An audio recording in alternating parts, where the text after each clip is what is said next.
Hola, bienvenidos a este festival de festivales que hemos dado en llamar el Festivalón. Es un festival federal. Yo soy Laura Rossi, gestora de Rosario Negra. Hola, mi nombre es Álvaro Olmedo, soy de San Juan y soy el coordinador de San Juan en Pluma, un encuentro internacional de la poesía. Hola, soy Roxana Artal y coordino el Coliseo de Poesía de la Biblioteca Nacional. Mi nombre es Fabián Soberón y soy el director del Festival de Cine y Poesía La Otra Mirada. Hola, soy Silvana Merlo, gestora cultural, fundadora de la Feria del Libro de Villa Mercedes San Luis. Hola, soy Ricardo Rojas Airala. Con Marta Miranda dirijo el Festival Internacional Va Poesía Argentina de Literatura e Inclusión. Hola, soy Rodrigo Echandía, codirector de Rastros, el Observatorio Hispanoamericano de Género Negro y Criminal. Hola, yo soy Javier Chiabrando del Festival Azabache de Mar del Plata. Hola, mi nombre es Damián Blas Vives, soy el director de Gestión y Políticas Culturales de la Biblioteca Nacional Mariano Moreno y el coordinador del Encuentro Internacional de Literatura Fantástica. Este fue un año difícil para todos. Los gestores culturales de todo el país tuvimos que reinventarnos, que repensarnos, y nosotros decidimos hacerlo juntos. Decidimos hacerlo juntos para crear un espacio simbólico de unidad que nos permita afirmar que la cultura no se detiene.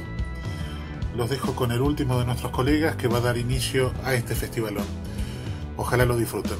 Y yo soy Fernando López, el creador del Córdoba Mata, que este año se integra a un mega evento titulado el Festivalón, que ustedes comenzarán a disfrutar de inmediato, con la conferencia inaugural a cargo de Mempo Giardinelli, que hablará de pensar la Argentina desde el género negro. Que lo disfruten.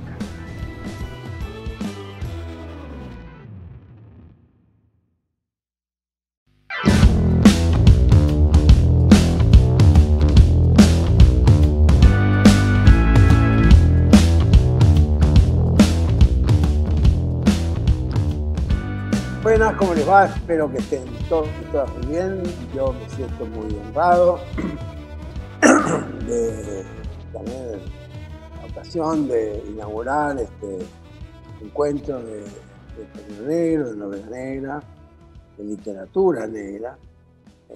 Yo tengo una larga experiencia. De hecho, he participado en muchos festivales y me da mucho gusto hacerlo aquí en Argentina. He participado un par de ocasiones, de Córdoba Mata, he estado también en el Azabache de Mar del Plata, en la Buenos Aires Negra, así que algunas otras obviamente de fuera del país. Así que este para mí es un momento muy, muy honroso. Y bueno, y comenzaré diciendo que entre los años 1977 y 2000, casi un cuarto de siglo, yo me dediqué a organizar mi libro del género negro, que es muy conocido, menos citado lamentablemente, y que era el producto de innumerables lecturas que comenté cuando escribí en los años del exilio en el diario Excelsior. Ahí primero, luego continué en forma de anotaciones de mis lecturas.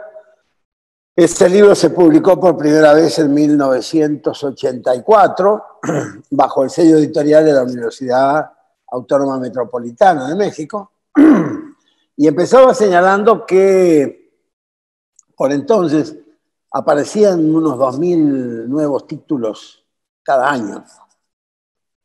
Imaginen ustedes que si en el año 84 eran 2000 nuevos títulos por año, la cantidad que deben ser hoy. En los 200 o 300 idiomas que habla la humanidad, esto está indicando una especie de explosión del género negro y me gustaría intentar una explicación de por qué se da esto, que efectivamente es así. En cada una de las ediciones de este libro mío, que fue el primero en castellano, la primera investigación sobre la historia del género negro, el origen, la incidencia social y también literaria y política, obviamente. Desde entonces, yo creo que, bueno, en las 8 o 10 ediciones del libro en distintos países, en Argentina, la primera edición fue en Córdoba, luego en Buenos Aires, también en España, en México, en Brasil.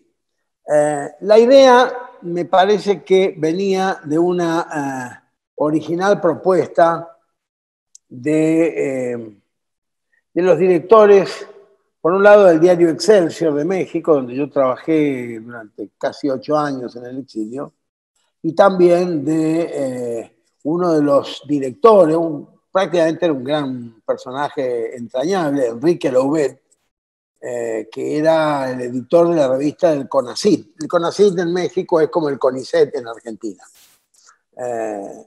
Y me propuso que yo hiciera una investigación sobre el origen mismo del género policial y del negro en particular.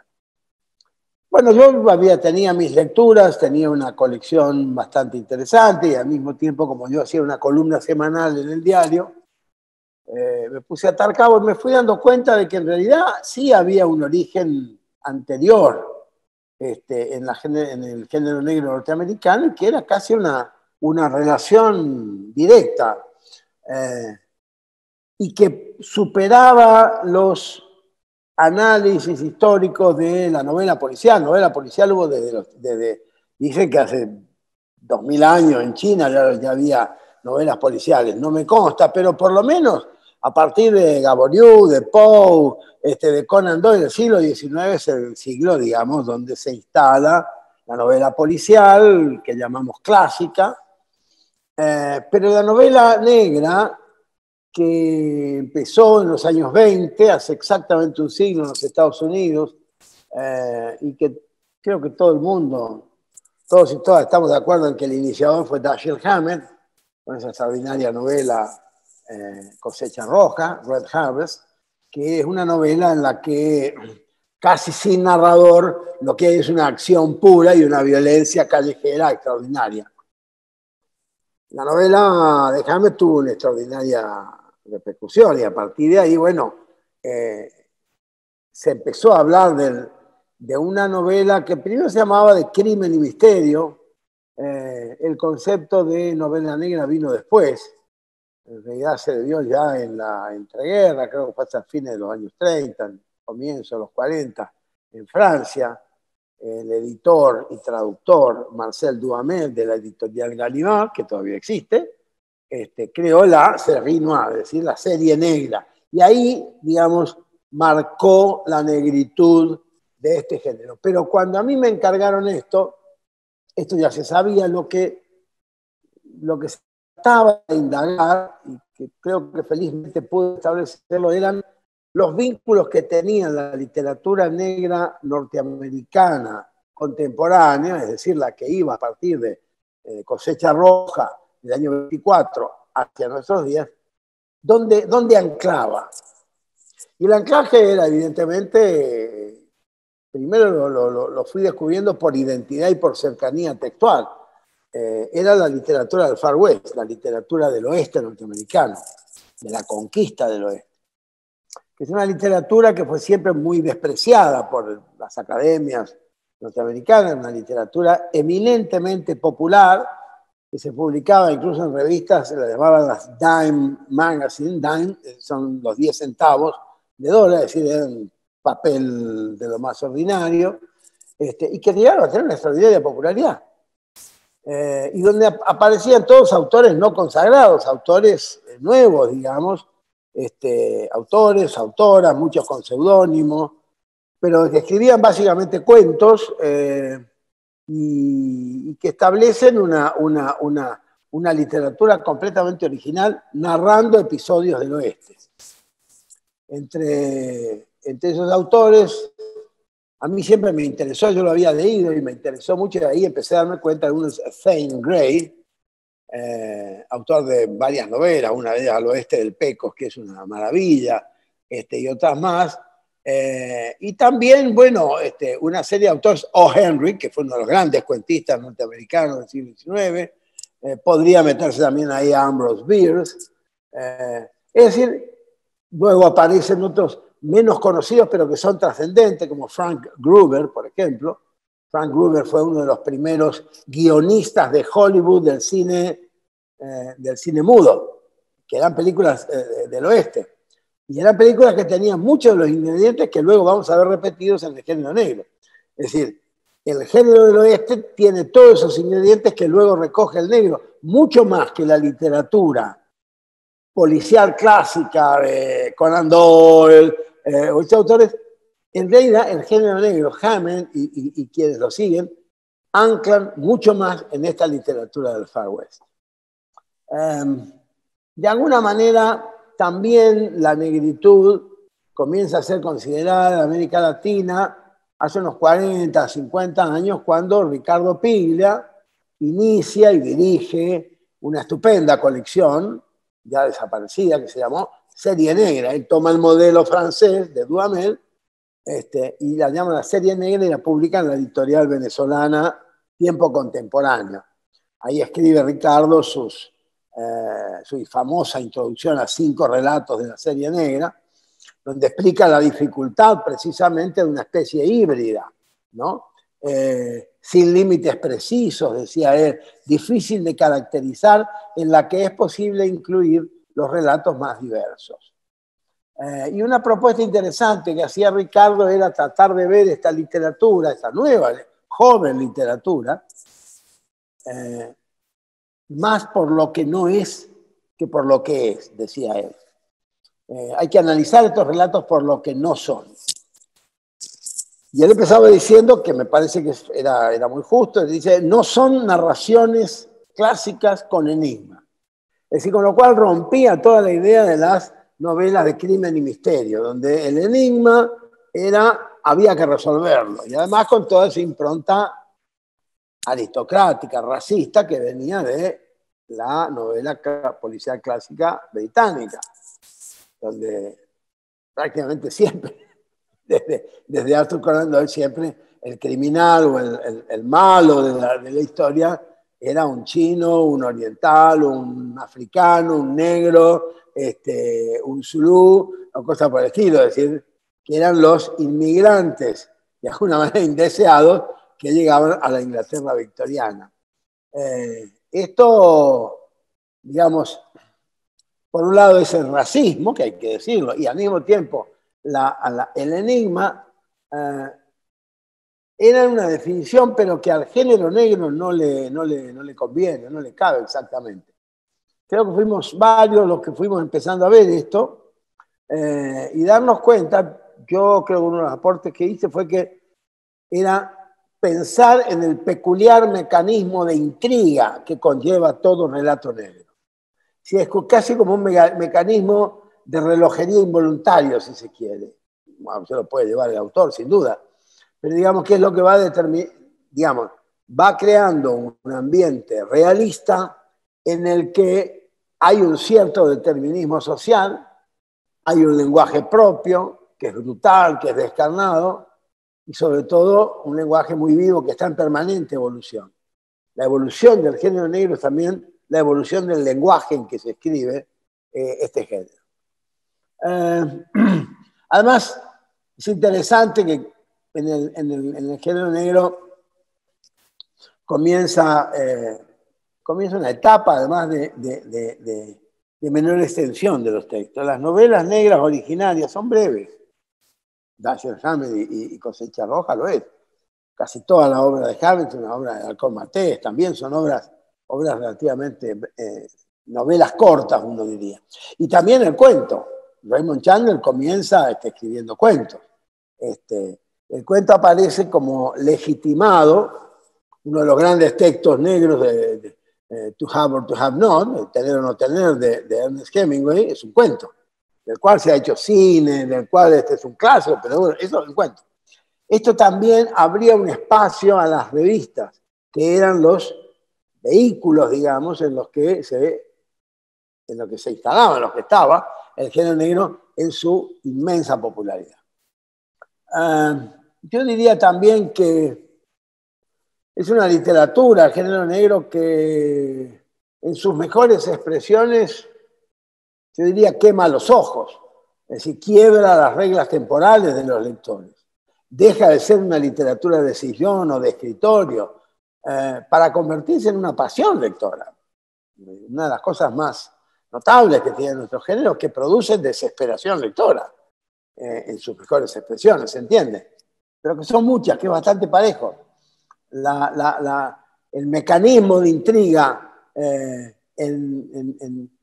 y la violencia que va conteniendo, bueno, algo genera, además de un modus narrandi, yo diría, genera un modo de vinculación entre el autor, la autora y los lectores. Esto también tiene que ver con que la literatura nace y alcanza su esplendor en los años 30, 40, es un momento especialmente violento de la sociedad norteamericana, y también de otras sociedades donde empieza a practicarse el género. La Italia mussoliniana, la Francia que termina copada de alguna manera por el nazismo, empiezan a haber autores que tienen, no porque escriban desde la ideología, pero tenían ideología. Estoy pensando en José Giovanni, por ejemplo, para mí es el gran autor francés. Él era corso, de la Córcega francesa, y escribía en francés a pesar de su apellido italiano. José Giovanni es uno de los autores para mí más importantes y más interesantes que hay dentro de esta literatura. Y todo esto hacía una literatura que siempre estaba siendo una literatura de emergencia y a la vez de actualidad. Es decir, emergencia y actualidad, ¿por qué? Porque es una literatura que siempre va contando lo que le pasa a la gente. La literatura que entra al barrio y al barrio marginal, es una literatura que entra en los lodazales, es una literatura que muchos de los autores tienen no los pies sobre la tierra, tienen los pies en el barro. Y esto, de alguna manera, también va a determinar que el género negro es una literatura que parece arrancada de la vida misma, de la vida real, de donde vive la gente, donde, digamos, no porque se desliteraturice, sino porque imprime a su lectoría una vinculación que se instala velozmente en las preferencias, porque hay una empatía, y esto es lo que genera el fenómeno de la popularidad asombrosa de nuestro género, que a su vez desata un consumo popular inmediato, masivo. Piensen ustedes que la identificación con argumentos y violencia es lo que le está pasando a la gente casi cotidianamente, diría, ¿no? Y esto también se vinculaba con el Far West, porque fíjense que la primera literatura auténtica popular norteamericana fue la literatura del Far West. Recuerdo un cuento extraordinario que a mí me sorprendió mucho y adoré cuando lo supe. Escribió luego Jorge Luis Borges, considerado uno de los 5 mejores cuentos que se habían escrito, era de Bret Harte, un cuento que se titula Los barqueros, los bandidos o los proscritos. Creo que la última traducción es Los proscritos de Poker Flat. Es un cuento extraordinario. Tan así que Borges, cuando él organiza una antología, que la publicó, si mal no recuerdo, la publicó Bruguera en su vieja serie Libro Amigo, el libro se llamó Bocetos Californianos. Si alguna vez andan por ahí en librerías de viejos, traten de encontrar Bocetos Californianos de Bret Harte, y es un libro presentado por Borges, donde él declara que esa literatura, es decir, una literatura completamente no canónica, y la canonizaba Borges con su autoridad, ¿no? Esta literatura, por cierto, siempre fue desdeñada, despreciada por las academias. Bueno, me remito a mi libro donde he trabajado bastante de todo esto, ¿no? Yo diría que además uno podría llegar a pensar, y es otra hipótesis que desarrollé en el libro, o por lo menos la dejé planteada, si nosotros pensamos que el género negro moderno contemporáneo tiene su origen, su nacimiento en la literatura de la conquista del oeste norteamericano. Esas conquistas hubo en muchas sociedades, y nosotros en la Argentina también. Y me atrevo a pensar que el cuento que da inicio a la literatura argentina canónicamente, que hay acuerdo general que ahí nace la narrativa argentina, el cuento de Esteban Echeverría, El Matadero, si uno lo lee, que es de 1837, si uno lo lee teniendo en cuenta esta perspectiva, ese cuento es un cuento negro. Es un cuento negro que anticipa mucho de lo que va a venir después. Yo ya no tengo tiempo, ya estoy grande y además estoy dedicado a otras cosas, pero yo me pondría a hacer un trabajo para ver qué vinculación hay entre El Matadero de Echeverría y esa mujer de Rodolfo Walsh. Y estoy seguro que estableceríamos un vínculo, porque evidentemente ese es el anclaje primero, original y más popular, sin duda, de la literatura argentina, en el caso, digamos, como antecedente o antecesora de nuestro género negro. La violencia social es una literatura que siempre está tocando la acción de los poderosos sobre los oprimidos, la explotación del trabajo, la corrupción, las mafias, las guerras entre bandas de criminales. Todo eso lo tenemos nosotros. Roberto Alto eso se cansó de escribirlo. Lo escribió Horacio Quiroga. Es decir, nosotros hemos tenido también esto, que nada más que no está, canónicamente se miraba desde otra perspectiva. Yo la empiezo a mirar cada vez más, la empecé a mirar hace tiempo, desde la perspectiva del género negro, que es el género más potente y más poderoso que tenemos en la Argentina. También juega acá el desengaño que produce el capitalismo en las formaciones sociales, que crecen borrachas de guerra, de genocidios, y también en lo más cercano del desempleo masivo, de bajos salarios, profundas crisis económicas. Fíjense que no en vano el género negro norteamericano se canoniza en gran medida con las novelas de la Gran Depresión de los años 30.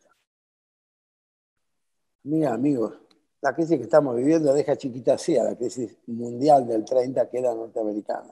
Hoy tenemos una crisis mundial, y no solo por la peste, por la pandemia, sino por la distribución de la riqueza en el mundo, que es una grosería que es absoluta.